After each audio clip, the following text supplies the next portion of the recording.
ఒకప్పుడు మన పూర్వీకులు తాతలు బామ్మలు ఆ జనరేషన్ నడిచేటప్పుడు 116 ఏళ్ళు బతికారు, 120 ఏళ్ళు బతికారు, సునాయాసంగా వాళ్ళ పనులు చేసుకుంటూ బతికారు అని విన్నాం అలాగా. అంటే సంఖ్య అక్కడ ఏంటంటే ఒకటి మనకు అప్పుడు గణాంకాలు లేవు, సంఖ్యాపరంగా కొంచెం తక్కువ ఉండొచ్చు.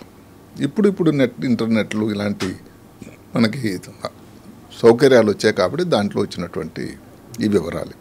అంటే పోస్ట్ ఇండిపెండెన్స్ కనుక మనం చూసుకుంటే సార్, అప్పటి నుంచి కనుక చూసుకుంటే ఒక లెక్కగా అప్పటికంటే ఇప్పటికి 100 ఏళ్ల కన్నా ఎక్కువ బతుకుతున్న వాళ్ళ సంఖ్య ఎక్కువైందని చెప్తున్నారు. తప్పకుండా చెప్పాలి, ఎందుకంటే మనకు ఇండిపెండెన్స్ వచ్చినప్పుడు లైఫ్ ఎక్స్పెక్టెన్సీ అంటే జీవన ప్రమాణం ఎంత ఉందంటే 40 సంవత్సరాలు ఉంది. ఇప్పుడు సునాయాసంగా ఎక్కువ మంది భారతీయులు 70 సంవత్సరాలు బతుకుతున్నారు. అసలు 70.2. నేనకి ఏం చెప్తానంటే 70 సంవత్సరాలు బతికినప్పుడు 30 సంవత్సరాలు బతకడం ఎంత కష్టం అంటున్నారా?